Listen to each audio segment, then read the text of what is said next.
everyone, welcome to MedTech World, and in this opportunity I'm with Dr. Justus Wolff, a leader in AI implementation. Thank you very much for being with us. Thank you very much, happy to be here. So let's talk about your journey in this industry. Well, I did my PhD in experimental bioinformatics. We published a lot on AI implementation in healthcare in different journals and how we can actually increase the implementation rate, because in academia we know how it's working. In actual practical applications we have very few to none. So how can we actually close this gap and implement more AI in daily medical routines? Yeah, and that's one of my key focus areas also now in practical implementation, not only in academic papers.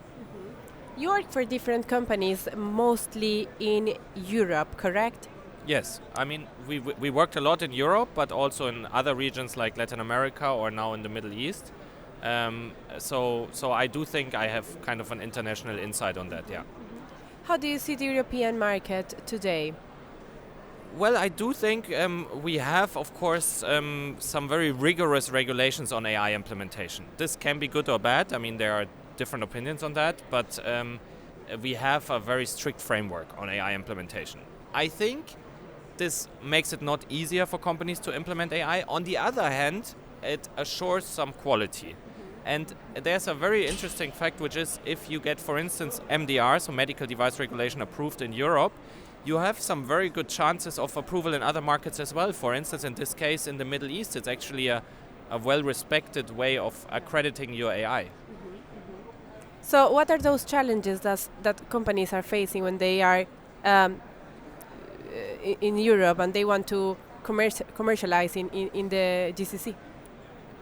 Well, I mean, even in Europe you have some challenges, maybe first of all. I think one is the whole regulatory approach and implementing an AI and being CE marked and conform with all regulatory requirements. And the other thing is commercialization. Yeah. I think there are many models just in the implementation right now.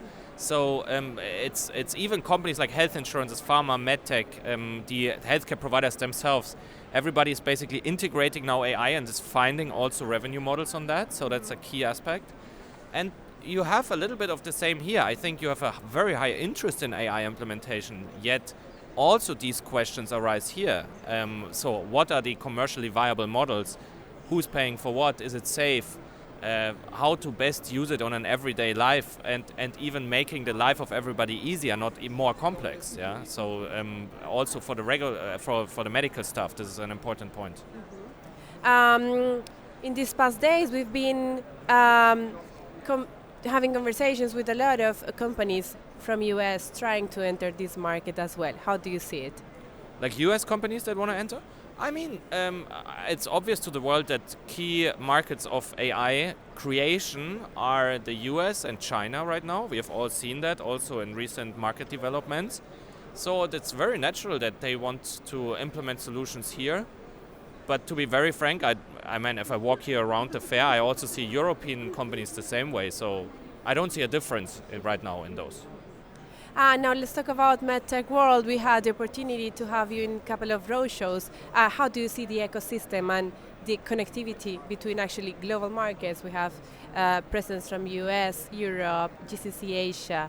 How was your experience? Yeah, so I was at the Malta event, so I can talk about the Malta one. Looking forward now to the version here. But actually, the Malta one was very impressive that you had so many US players involved. Yeah, I was very impressed by that, because it's not that it's around the corner, but obviously there's a very high US interest also in the MedTech World Conference. And the other big aspect that I found there is very innovative young companies also. So it was a nice mix between these US players and then the very young innovative companies that came together in Malta. You are putting your eye on the GCC, and that's why you are going to be with us in MedTech World Dubai in 3 weeks' time, 23rd and 24th February.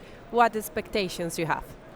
Well, I'm here a lot. I'm here like since 3-4 years, a lot actually. So I've seen also the landscape, and now I'm a big supporter of many of the institutions here, and really also like the way how fast at the moment the pace is of implementation of innovation. I'm very excited to see that, because it's my first MedTech World Summit in Dubai actually. So I don't know what to expect. I think it's going to be different than many of the other events I've attended here. I mean, My expectation is that you really bring also players here that are maybe new to the region, that are an add-on to the region, and I do think it's gonna be a new format, and I'm excited to be there.